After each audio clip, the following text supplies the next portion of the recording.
నమస్తే. మీ పేరు? అనిల్ కుమార్, ఎక్కడన్నా? లాల్గడి మలక్పేట్, తెలంగాణ. ఓకే.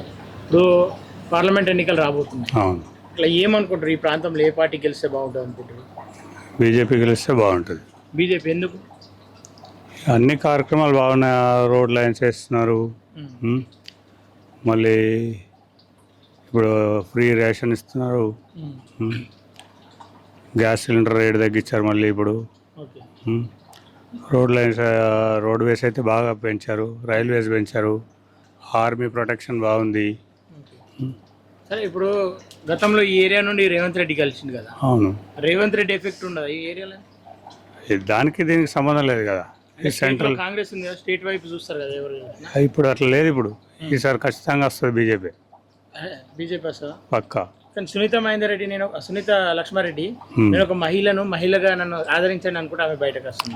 అది ఎవరి వేలో వాళ్ళు వెళ్తారు కదా. వాళ్ళ వేలో ఇప్పటికైతే ఏం కనిపించలేదు. రాగి లక్ష్మారెడ్డి ఏం లేదు. ఈటల రాజేందర్ రెడ్డి అంటే వ్యక్తిపరంగా చూడొచ్చా, లేదంటే పార్టీ పరంగా? పార్టీ పరంగా, వ్యక్తిగతంగా రెండు. వ్యక్తిగతంగా ఎట్లా అంటే డెవలప్ చేస్తారన్న నమ్మకం ఉందా? ఉంది. అందుకే కదా ఆయన తెలంగాణ టీఆర్ఎస్ నుంచి వెళ్ళిపోయింది.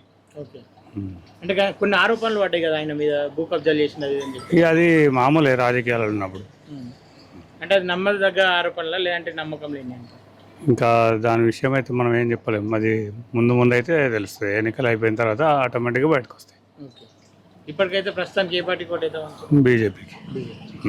Okay, thank you. ఓకే.